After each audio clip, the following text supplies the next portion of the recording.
Awesome. All right, I'm super excited. I got Alex Larson from TL Decks here today, Awesome. and he's the deck master. If you're even remotely thinking of getting a deck, this is the guy that you got to get in contact with. So, Alex, tell me a little bit about how long you've been in business and kind of how'd you get started with everything. Yeah, first I want to correct you. Like deck master, that was awesome. But I've been kind of crowning myself as the deck nerd. Oh, So okay. I like the educational piece. Of course, there's a lot of masters out there, and I think to be at a master level, you need to have them all. So I'm an educational piece guy. So I like to call myself the deck nerd. But where did we get started? Uh, it's a long story, I think. But keeping it simple, about 15 years ago, got my a saw in my hand and fell in love with outdoor carpentry. The indoor stuff is great, but being outside is where I thrive as an individual. So like I'm a fisherman, I'm a sportsman, extreme sports stuff. Like just I like being outside. Can't do a lot of that in the four walls. So it was just natural for once I got my hands on deck building. I've done some other facets through the union, bunch of residential stuff. I like to say from the foundation to the finished shingle is my journey. So we've done even other trades, not fully carpentry. So that's been fun to learn. But I always found this passion for being outside, building decks. The radio's a little louder. The guys have a few more screws loose potentially, but still allows what that allows is for us to really have fun, and that's become our mantra at TL Decks is how do we bring fun back to construction, and that's exactly what we do. We bring fun back to construction. So Yeah, that's awesome. And I think one of the things that, in my opinion, this is important, right? Is how quick should a customer get in contact with you when they're thinking about doing a project, right? Because it's not like I'm going to go to Home Depot this weekend and build a deck, right? You know what I mean? So kind of give me what's that timeline look like? yeah, I say there's never a bad time. Honestly, nowadays you can Google anything and get a number. So why can't you reach out to a contractor and do the same thing? Yeah, we are a little niched even in the contractor space to be able to not have those exact answers at our fingertips, but honestly, sooner the better. So if you're thinking of an outdoor space, even if it's next year, 2 years, 10 years down the line, let's get you an idea. Let's get some plans. Let's get a rendering. So you can hang that up on the fridge. I love to be able to work with clients in our planning and design phase specifically for that. Just getting them excited early really helps. So the sooner the better. There's no bad time to start. Of course, depending on the contractor or the company you're going to be working with, they might be booked out 4, 6, sometimes 12 months. I've heard with contractors, it's just a waiting list. So once you're comfortable with who you're going to be working with and the materials you're working with, it can be a waiting game sometimes just for the schedule. Again, bringing us back to the outdoors, we do have controls on a lot of things, but Mother Nature is one we can't control. Delays on materials we can't control. There's a lot of other delays that slow us up outdoors as well. So things that we can't see under the ground. So the sooner the better. Really, there's Yeah. no good time, spring, fall, winter, summer. If you want to have something next summer, start it the summer prior. Yeah. And you bring up a great point, right? Because sometimes you think if I go sit down with you that I got to get everything moving right now, right? It could be a planning process that you're taking. So what's that consultation look like? If I'm going to sit down with Alex, what's that consultation look like? Yeah, I think right before we started the mics, you were just talking about the new generation is really quick on things. As quick as our process is, because we've streamlined a lot of stuff, we've been able to one tailor our process so it's a little bit slower. So yes, we do have a lot of clients that come in right off the bat and they want to know a number on that first phone call. Uh, Typically, yes, can we give them a ballpark because we've done plenty of projects? Sure. There's a lot of times though we need at least some simple pictures, some measurements, and we can get them a good ballpark. Um, what was your question again? No, just exactly. What's the consultation process look Oh, like? okay, You know what I mean? perfect. When Yeah, a little somebody's bit of a sitting there and they're process. trying to figure out how to design everything, and Yeah, I was going down the right path. Okay. So a little bit of the design process is, of course, just getting those first off, like pictures and measurements, some ideas. Everybody's got a Google picture or Pinterest or their neighbor's deck that they like, or somebody. I just had a client. They were at their mother-in-law's in Tennessee, so they really like that color. What do they like about the features? Um, that's all basic information we're going to gather up front. Getting myself out onto the site, asking you some more formal questions about and a little more in-depth questions about the space, how you're going to use it, all the layout and things like that. Process wise though, yeah, we're always going to do a design and plan to make sure that one, the homeowner and I are on the same page, and then two, if they take that to another contractor, they're on the same page before we're all designing, so we're apples to apples. And then ultimately, if we do end up working together, that planning and design helps my guys in the field, helps everybody in the office start to bring something to light, so that when we do see a final product, it's what we started off in the beginning and is what we got at the end. Now, of course, is there going to be change orders, small tweaks on colors and little details like that? Yes. But after the plan and design is where we get to get a little nitty and gritty on all the permit process, HOA approvals, things like that. We've had some projects take up to 6 to 9 months just to get a permit. So a lot of hurdles on the pre-construction that people don't know that we're jumping through. And honestly, when you get jobs stacking up, now you've got things stacked out for 6 months, and there's 6 months or more worth of, I call it clerical work, or pre-construction work to be done. Yeah, and that's a good question, because that was one of my questions also that I had for you, is who handles all that, like the paperwork, right? The back end stuff, making sure things are permitted right, making sure that you're not building over, like there's lot lines and right, all kinds of different things. Is that really everything you're taking on? So it definitely was. Of course, not of course.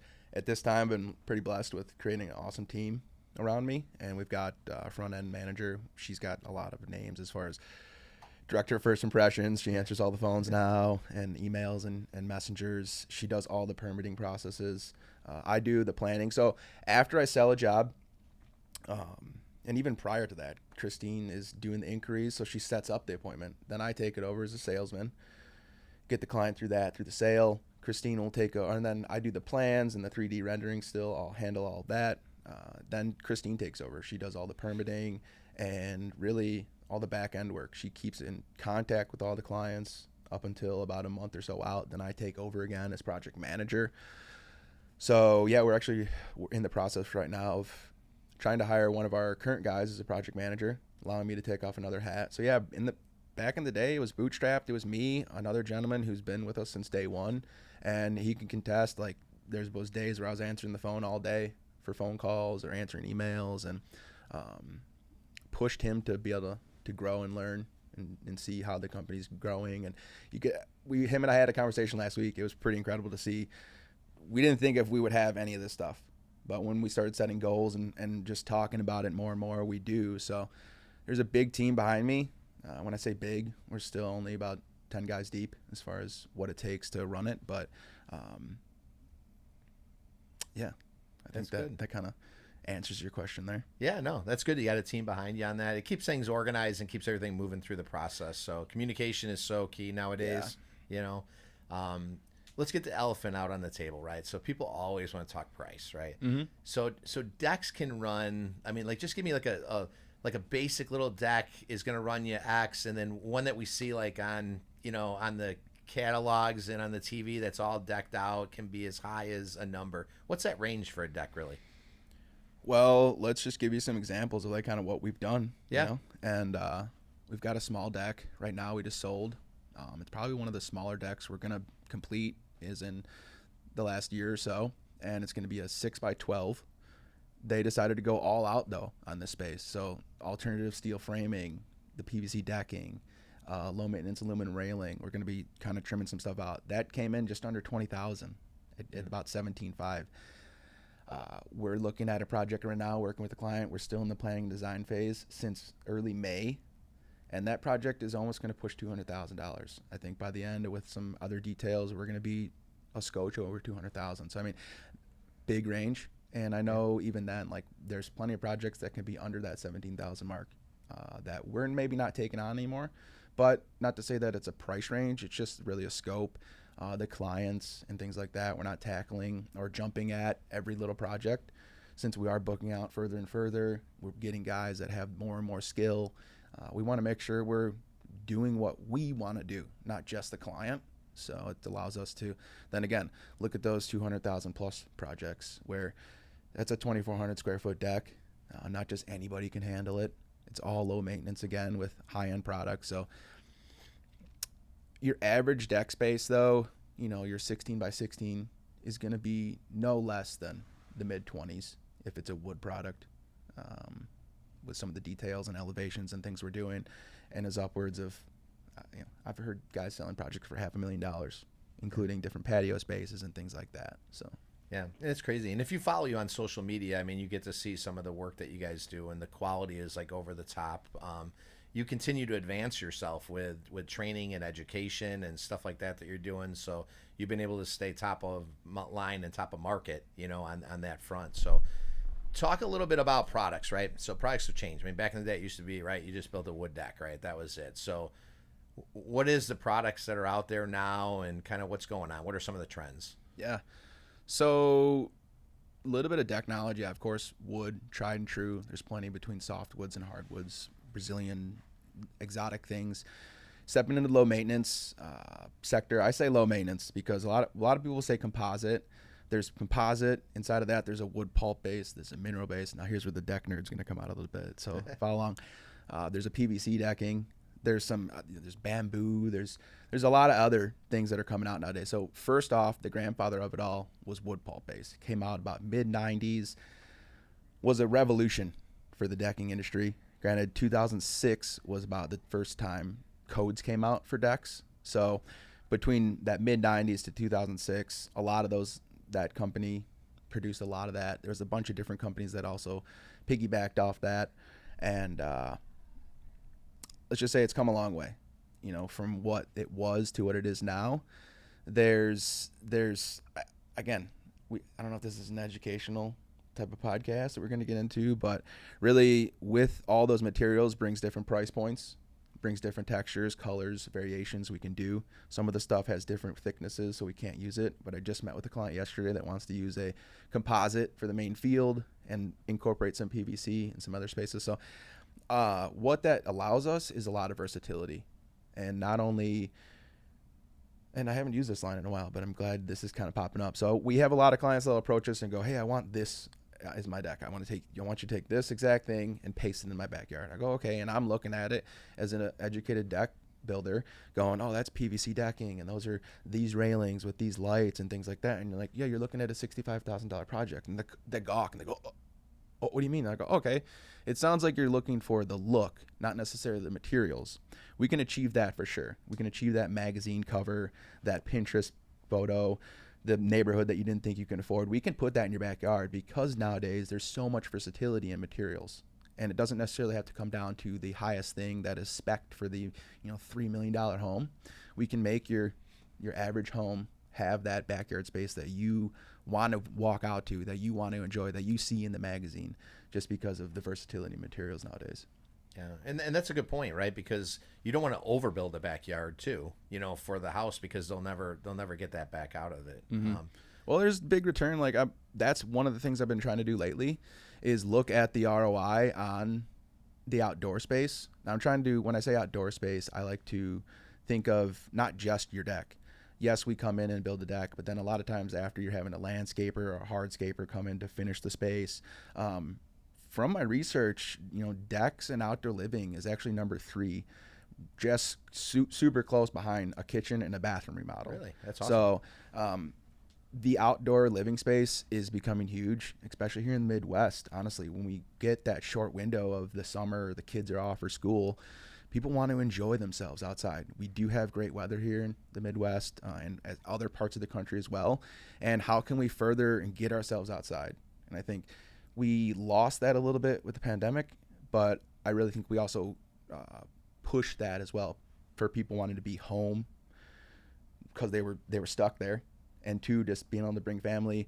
That's one of the biggest things I don't want to say sell on, but I hear a lot of is kids are gone away to college, family doesn't come around as much, and we've got this backyard space that honestly I'm embarrassed to bring them out to. So how can we bring them here? So it's really, I say comfort. I want you to be comfortable walking out the door, walking onto the product you're getting, spent the budget that you might have, the contractor you're working with. Comfort is a big word that comes up consistently in a lot of our sales and customers. Yeah, and that's good. And you guys also do like outdoor spaces like that are covered and stuff too, because I do follow TL decks.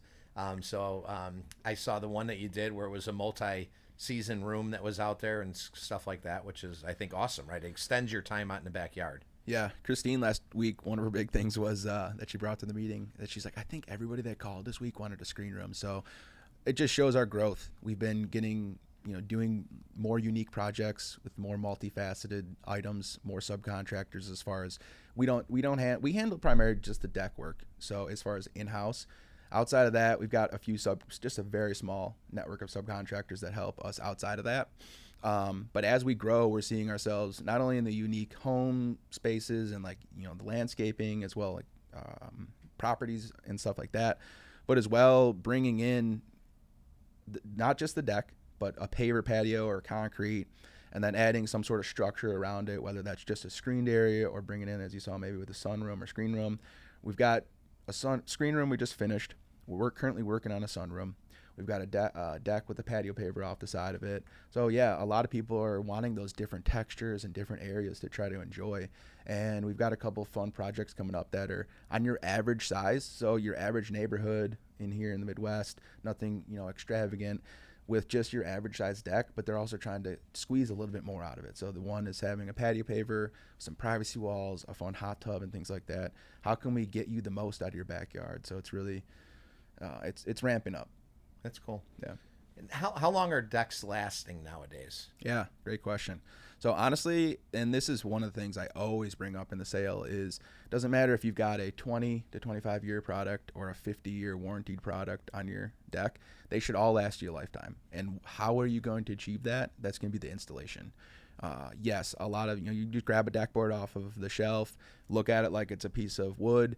Sure, screws, cuts the same, things like that, but there is little nuances. You have certain fasteners that go in certain areas. You have certain gaps and tolerances that you need to be aware of. Is it going to be warm out that day? Is it cooler? There's a lot of little factors that when you step from those PVCs to composites to wood, that they have their own little nuances and niches that you've got to know about. You got to be educated on. And if you don't, then it's going to be something that over time is going to be effective to the project.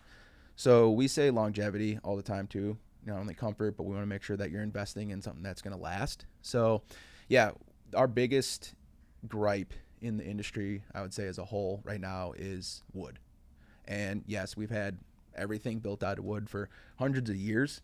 Unfortunately, the quicker we build, the slower the trees are growing. So how do they speed that up? So a 30-year-old growth tree before that they cut down was awesome, and a lot of times I'm rebuilding decks with lumber that I just wish we could use again. It's too petrified me to cut and nail into, and it's warped and bent and things like that. But it's a better growth wood, and it had better treatment inside of it. So nowadays, what was a 30-year-old growth tree, they're able to achieve in like 7 to 12 years. So your growth rings aren't as tight, your strength, your structurability isn't as tight, but still our codes haven't really changed too much with that, so that's questionable. As well as the treatment, they're trying to make it better for the environment. So a product that they used to put into some of the treated lumber treatment would last a lifetime. Nowadays, that treatment, one, isn't treated as good, and two, isn't as good of a treatment. So when I say that, it's good for the environment, but it's not good for the longevity. So as I brought up earlier, we're really looking into alternative framing materials. Steel, aluminum, and Owens Corning has come out with a composite structural framing. So we've actually got our hands on 2 of the 3 of those coming up for some projects here late fall, early spring next year. But it's just when we can offer from the foundation, we use a heel clip here foundation a lot, which has got a 10-year warranty and a 75-year guarantee. It's never going to do anything that concrete could do. So at that point, you have a lifelong foundation with a warranty. Now we go, next up would be your framing. How can we get you a lifelong product, which is going to be a Fortress steel, offered from the right contractor? You're getting a lifelong warranty, not only in labor, but in the product itself too. So there's another lifelong product. Going on top of that, we've got decking that is warranted for 50 to a lifetime. Railings, 20 to 50 years. Like, most of these people don't want to buy 3 to 4 houses or 3 to 4 decks as they might buy, 5 to 6 cars. You're going to typically want to buy 1 deck. If it's just a home that you're going to be in, even if it's a home you're only in for 10 years, look at the return on the investment. You're going to enjoy it. I'm sure the next homeowner is going to enjoy it. So, yeah, a long-winded answer on the lifespan of products, but again, that's like, how can we protect your investment? And that's how we're going to do it right there. Right. No, that's great. One, it talks about that it's an investment, right? And it's going to be a long-term investment that you're going to be able to make. So, um, talk to me about lighting, because lighting has changed drastically, right? And I know you've gotten into some cool stuff with lighting and how it impacts the project and stuff like that. So, give us some scoop on that. Just left a project last night. I was able to get to with my son. He was shooting around some stuff, helping me record, but a bunch of lighting on the railing, some stair lighting. Lighting's fun. And a lot of times it doesn't need to be done, especially nowadays with some of the companies like Inlight and even TimberTech's offering some fun stuff. It doesn't have to be done immediately. Now, there is some stipulations that would make it have to be done sooner than later, but the versatility there, again, with products, allowing the client to go, hey, a little package here is going to be this just to get you started. Of course, adding more is going to add to the budget, but lighting can be fun. There's a company specifically called Inlight, and they're allowing us as builders, as contractors, to push the limit. So it's the companies that provide the products that are recognizing there is a niche and a need for some of that versatility and being able to be custom. Not everything is just, hey, put a pattern up, put some screws in a bracket, and you're going to put it on. So it's cool that they've noticed that there's contractors out there that want to push the limits on what the materials are capable of. And sometimes that's lighting. So, I mean, we can light these things up, I say all the time, like the Las Vegas Strip, like the Taj Mahal, whatever you want. Or we can just get you something that's going to get you safe, traveling down a path, some directional lighting and things like that. So, or it's an ambiance, that's going to add a whole nother mood to the space. It's we got a deck with 65 fixtures on it, and it's not the biggest deck, but you'd think 65 fixtures lights that thing up like no other, like a landing strip. Honestly, with the right placement, the right fixtures in the right places, it's a mood. It's really cool, and you walk up to it, and it just enhances the project as a whole. So really could be fun. I mean, there's a lot of things, and especially like from Inlight, they aren't forcing us to have to cut a wire, splice it, making it pretty much a permanent connection. They're really allowing us to be able to plug and play. So if something needs to be tweaked a little bit here and there, granted there is some fixtures that do get drilled or mounted, but it allows us to sometimes leave the fixtures out there for a couple of nights to allow for the client to then go, oh, I want to put this one over here or that one over there. And just, again, customizable, and the versatility of the lighting nowadays has really stepped up the projects that we're allowed to do. Yeah, and I think it expands it, right? Because a lot of times you're on your deck during the day. Yep. And so now all of a sudden you can light it up at nights to where now you can, use it a little bit more at night versus trying to sit out there with a little tiki candle. Or a tiki candle, the torches that you forget to put out at the end of the night, or that big floodlight that might be on the house that you're just like, that's not what I want out here. Right. So again, that's what lighting does. And we offer, to be frank, at the budget, we offer about a $1,200 package that gets you a good amount of fixtures. It gets you all the labor, the wiring, the transformer. And right there, and a project that we could be talking is $25,000. What's another $1,200 to get you like enjoying extra hours out there or just different time? And the low voltage lighting nowadays has been great for, is a light going to attract a bug? Of course, but a lot less than what that floodlight might be attracting or some other light in the yard that you're trying to get that same factor out of. So, yeah. Do you guys have financing options for clients if they don't have all the cash available? So we did for a little while. Unfortunately, that was when I was still young in the company and not knowing how to use it properly. The sales tactic on it always felt a little bit funky for me. And then the company that we were specifically using, I never was happy with. Ultimately, it was something we paid for and never used. So we've kind of fallen off on that. Clients ask about it quite often, and it's something I feel like is a tool that could be used. But for us personally, we haven't. We've fallen off on it. Honestly, I've reached out to you for some clients that do talk about it. And it's been easier for us as the deck building company to hand it off to another professional. That's why they're reaching out to us. So I want to make sure that client is being professionally handled. So that's why I hand them off to somebody like you. Again, I would say the larger projects, we do hear about it. Clients are like, hey, we're signing, but we need to wait a little bit because the loan's coming and things like that. So I do think it happens. And I don't know specifically what those loans look like, whether it's a home equity pulling out their equity. Yeah, you and can things use like that, a HELOC, which is a home equity line of credit, Yeah. which is nice because you can get a line of credit that might be bigger than the scope of the project that they're looking to do with you. Mm-hmm. So then if that expands, they have the ability to tap into those funds. Definitely something I've heard they're doing. Yeah, like what is something a client would do for an outdoor space? Like, can you give us some education on that? Yeah, usually when you're running into like larger projects, right? I mean, you talked about like a kitchen and bath or a major outside project or something like that, or maybe it's putting in an in-ground pool or something. We've been sitting on a lot of equity within our homes, and it gives you ability to go ahead and tap into it at a lower interest rate than you would if you're trying to finance the project outside of there. You can get the line of credit that can cover, your complete project that you're looking to do. And then you're only advancing the money as you need it. So to me, it's a great option. You can do term second mortgages, which a term is kind of like think of like an auto loan. It has a start and end time on it. But again, you're taking that full amount, and that's the amount that you're getting. And one of the things I've learned, and especially with talking with trades and stuff like that, the budget changes, right? You get in the middle of it, and then you're like, well, we want to add this, or we want to add that, or while we're doing this, let's add that. And that's where I think the home equity line of credit comes in a little bit more. But is there a minimum that it doesn't make sense to try to finance this project, or is there something that would deter a client away from that? No, it's all client dependent, right? It's how much money do they have, and you don't want to take all your money in your savings account to go, do it on this project, right? You want to make sure you got your reserves in case something happens or something else breaks around the house or something like that. So it depends on the cash flow that the client's got available to go ahead and do the project. Yeah, let's be honest, like decks are not a necessity. Yep. And we get that quite often. Clients are, hey, this is something that we've been thinking about for 15 years. We're going to be here for another 15 years. We know we've got time. We've got to get the kitchen done and the bathroom done first, or the kids are moving out, whatever it may be. But so decks aren't a necessity. So we know that the clients that are typically buying decks from us are able to fund it. So cool. Well, I think that's good to know. I need to lean on you more for a little more of that education. I would like to use it as a tool, but again, it's the contractors that I do see using it as a tool. They're using, and I'm not going to name any of the companies, but they're using like not you. Like a finance company is probably what they're using. Correct, yeah, and that's the best way to put it. Yeah, is they're using a big blanketed company that's offered across the nation, has ads and commercials, and they're sponsoring influencers and stuff like that. Yeah.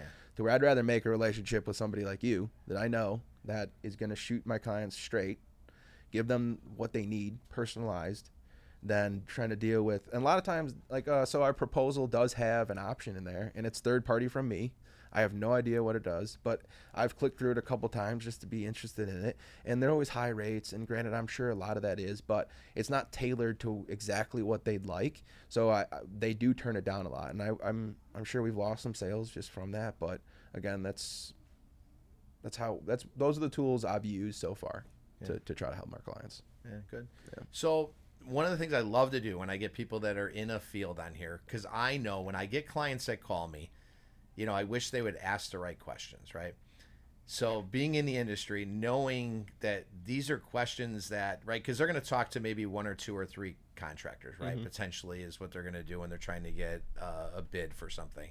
What questions should they be asking you as a contractor that being a contractor, right? To make sure that they're making the right decision on who they're going with. So I think this comes down to the client as well, and the contractor. So there's a math equation to answer this properly, and I think everybody's going to be different and unique with their answer and or their outcome. So I think there's this hiccup or this bottleneck that us as contractors, we do this great, I don't want to say song and dance, but everybody's got their own presentation, and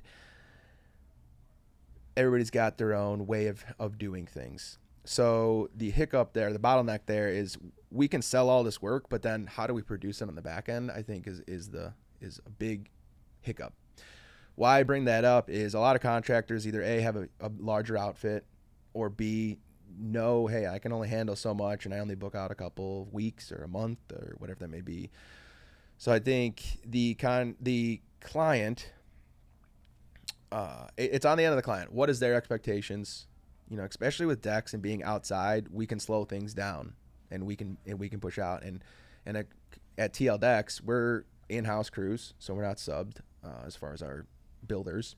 And with that just means every 1,000 applicants I get, I maybe get one that is going to make it in. And now that may seem far-fetched, but a lot of times, we spend quite a bit of time weeding through who we want to have working here. So that would be, like one bottleneck of many. But I think expectations up front, just knowing like what does the client want, and making sure that the contractor's not an order taker, being able to help guide the clients through is really going to be the best option. But that even the small projects like that 6x12 deck I brought up earlier, that client knows who they wanted to work with, and ultimately, gratefully it was us, but they knew what they wanted for a process.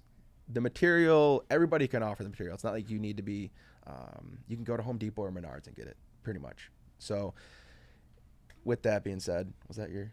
Yeah, no, and you're along the lines, because I think it's really understanding when you're sitting down with them for that consultation, right? Really understanding who they are as a person, right? What are they talking about? How are they communicating, right? Because that's what they're going to be doing, when they get into the project, right? Because like you said, everybody's going to have a presentation, but I think it's getting a little bit deeper with your contractor to really understand where it's at. I would imagine you probably want to check. Can you check some reviews?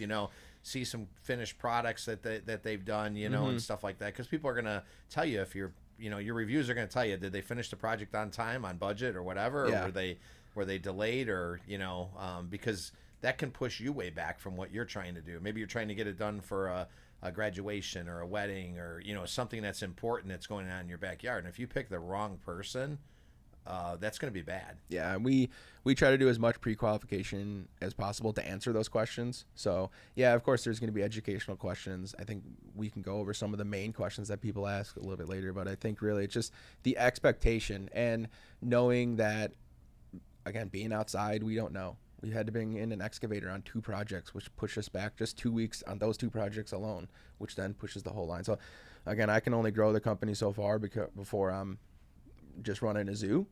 And then it's not only are the clients vetting me to build the deck for them, but I'm secretly vetting the clients. Do we want to work with them? And then again, that's where the pre-qualification, and Christine does an amazing job on not only gathering information, but giving them some information. Hey, we're booked out this far. Is that even something that's going to work for you? Okay, here's a budget. Is this going to work for what we've done? And I know what we can get. So I think recently we've went from booking out, last year we were booking out 6 to 7 weeks for clients for me to make it to their house. So by the time I made it to their house, I was already puppy dog eared. Now this year, fast forward, we're booking out, 2 to 3 weeks with that stuff. But those people have been qualified like no other. We've gotten them down to almost the dollar prior to me even making it to the house. So really, it's just a matter of shaking hands. I call it the educational piece in our process. Our on-site right in the beginning is just shaking hands with you, shaking hands with me, shaking hands with the deck, making sure I know what you want. And then we get you in the showroom, get some products in your hands, get your house up on the TV, and get you excited about the process and everything. So I think, it's going to fall on comfort. What's your expectations and where you're comfortable? And then that's what the client should expect. Yeah, and that's cool. You talk a little bit about the showroom. So you've got a showroom that's put together in your office that kind of has some of the material there? Yeah, last October, we made the jump to get ourselves a space. It's been awesome. Showroom has been really, what it did was legitimize us, is I think not only with the clients, but with employees, with just ourselves and the way we think and thought about our TL. We knew we were who we were, but having the showroom, getting clients to come in through our process, again, slow things down a little bit, making sure they're picking the right colors, leaving there with samples. We've got every color that we offer in the showroom. We've got some railings, bunch of lights, as you had spoke of earlier. And then again, it's just somewhere for them to unplug. Sometimes they got to bring their kids. We've got Wi-Fi. I've got a bunch of kids' toys, snacks, water, whatever it may be. Like, we want to make sure, again, you're comfortable when you come in the showroom. It's not like a car salesman place where you're kind of sheltered and stuff. Right. Clients come in. I love it. They come in with we have a leave behind folder on our first on-site. So they come in with our leave behind. They've got stuff circled and highlighted and pages folded, and it's really exciting because now I know you're getting invested in the project. It's not just I need a deck because it needs to be replaced. It's no, I want to be out there, and I want to make sure I'm enjoying it. So that's what excites me nowadays, is not only was one, building the projects, now it's two, building the company and building the rapport with the clients and the culture in our team and things like that. So the showroom, just every other Tuesday we got a production meeting, so everybody's able to meet in a space. The client, like I said, clients, we set up customized, tailored showroom visits. Christine's got a place to be. I've got an office. All of our extra stuff has a place to be. So it's just centralized us, and then it's not far off the beaten path. So for clients to get there, it's always been an enjoyment. It's centralized in Crystal Lake, which is where we're from, and we go 20 miles now outside of the shop. Blessed to be able to only have to go 20 miles outside of the shop. Just allows us, again, tailored to niche down to, there's roughly 50 to 70,000 people in Crystal Lake. The next town over has got the same thing, and there's 4 or 5 other towns around. We don't need to go far, and I don't need to do every deck on every house. There's a few other great deck builders in our area that we like to collaborate with just, hey, how are you doing this? Hey, do you got that extra piece? Oh, great. I saw you sold the job to these people that we saw, but I'm glad they chose you, because if they chose the other one, it wouldn't have been our quality and our standards. So just that's what the showroom has allowed us to do, is be a little bit more legitimized as far as a company. That's good. So, all right, I've been dying to ask this question. So how do you build decks in the winter, right? Because I always thought that was a thing you couldn't do, and then I started watching some of your videos, and you're doing decks in the winter. So how's that possible? Yeah, I've been doing decks. Well, I was blessed to get in with a company that had known what to do, and that company showed me a lot back in the day. Of course, learned a lot since then, but yeah, they worked all year round, and it was no joke. We figured it out. Unfortunately, here in the Midwest, we've been, I don't want to say blessed, but had less and less snow and less cooler weather and less frost, so it becomes a little easier. Concrete isn't our favorite, so we've been able to find alternatives to that, and that was the helical pier foundation I had brought up earlier. So yeah, as long as we can get through the frost line, helical piers could be driven in, which is great. There's no spoils, there's no mixing of concrete, so the health, to our guys, and the dust that just gets on the plants and sometimes the house and things like that. No initial inspections, I should say, on that. So yeah, helical piers have allowed us to work through the winter. Of course, the Midwest now, I got to say, and especially from where we are in Illinois, haven't been great. So that's a blessing when we do still need to pour concrete. Sometimes we are demoing jobs late fall to try to get some stuff in the ground as far as concrete. So it's just another tactic, another quiver in my tool belt that I've been able to pull out and say, hey, yeah, and even our new hires, they're like, wait, you work through the winter? I go, yeah, there is days we have to take off, of course, the vans, the guys, the tools, the ground just isn't worth being out there. But it's better than being out of employment. It's better than, sitting on the couch. It's better than not knowing when the next paycheck's going to come in or where I'm going to go. It keeps everybody happy. Yes, do things slow down? Of course. There's only so much we can do, but it still keeps things rolling. And again, there's no necessarily process that changes. It's just some other things get added, some other things slow down. We've got to know what's going on. Of course, if we have to shovel out snow. So yeah, it's just another thing that, of course, I'd love to go to Cabo in December and pay everybody for the next 2 months. But to want to keep the culture and the team that we're building, we've got to be here all year. And it just pushes the schedule too. Doesn't help anything for us right now to take off. We're not that type of company. And yeah, so I mean, again, besides going into the nitty gritty and the processes, it's not much different. Yeah. It's just a few extra layers of clothes, and the ground gets a little harder with some snow. Yeah. Have tariffs come into play at all on product cost with you yet? Have you seen that trickle onto there or no? We did earlier, pretty much when all that, the major buzz about it was going on. Earlier, would have been late fall, or late spring is when we saw all of our adjustments. There is still some that could come that have been pending, some of the steel items and things like that, but most of the aluminum, the decking, and like the accessories have all went up. So we did see a hike. The biggest was at 25% on some products, and as little as 3. So we had to adjust some stuff.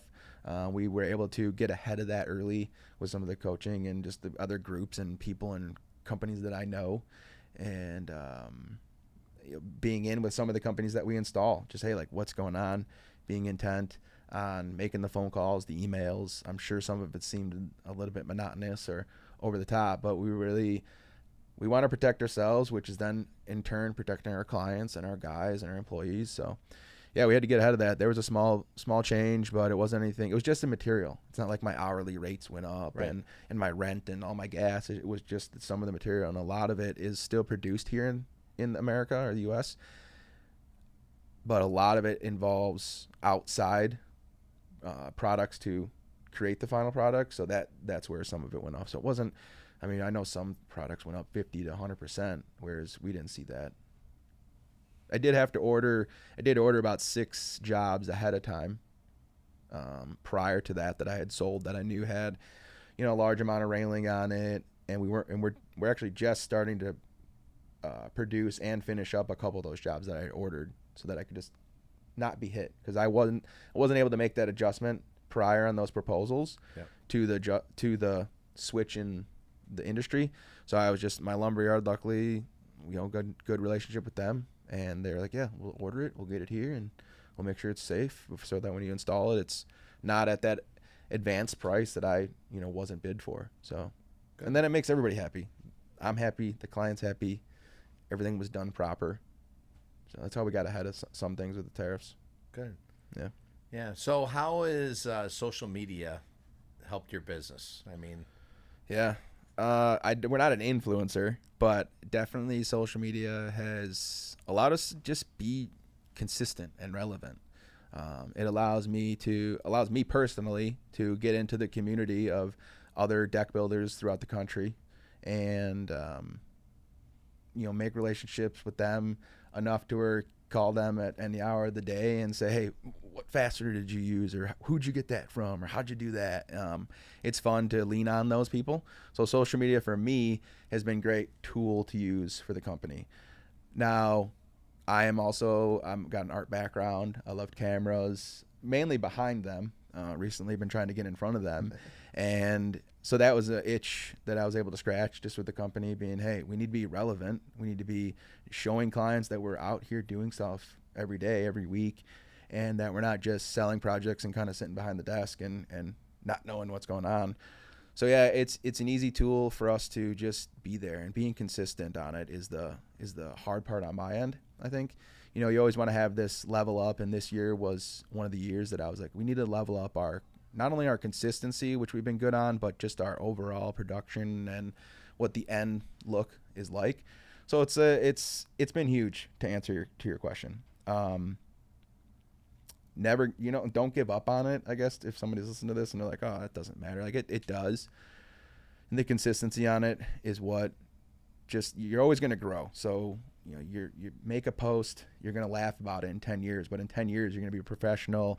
Everybody's going to have seen something. It's a branding tool for me too. Like we always have TL everywhere, like your GSD. I love it just because it's something that catches your eye, puts you out in front of people. People are sharing it. We have clients love it, that these new production videos we're making.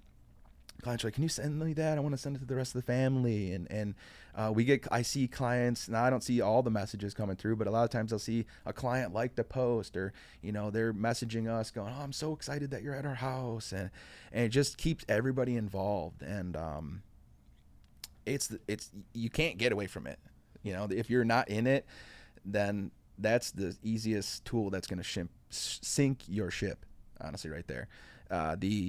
The social media, it's so easy nowadays that it's almost something that if you're not doing it, again, like that's something that'll sink your ship. And social media for us is fun.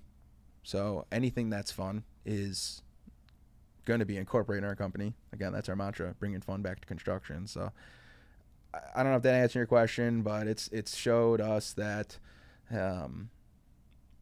even it allows me to be quirky. Like it allows me to be me. I don't wear a collared t-shirt every day. I don't get super professional things.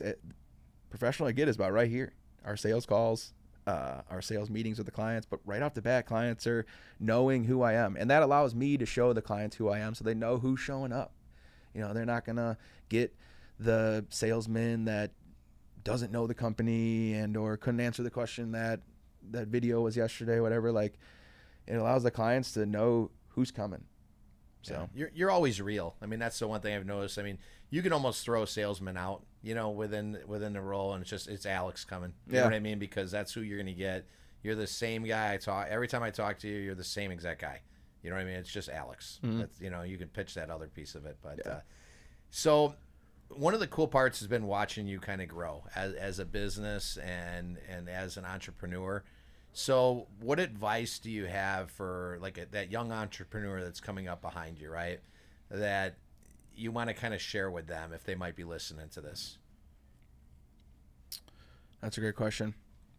I think actually just yesterday I got an answer for this, and it is for the young entrepreneur. Like, there's no better time to start than now, and you don't have to be the young entrepreneur. You could be at whatever age, and I think it just, you know, you can name a bunch of guys and gals that had done stuff late past their 50s, where a lot of people think they're at the turn of their life and they're not going to do anything else besides retire and hopefully watch their grandkids run around. Start it now, I would say. Whether that it's a deck business, you know, a loan company, whatever, you want to sell something on the internet.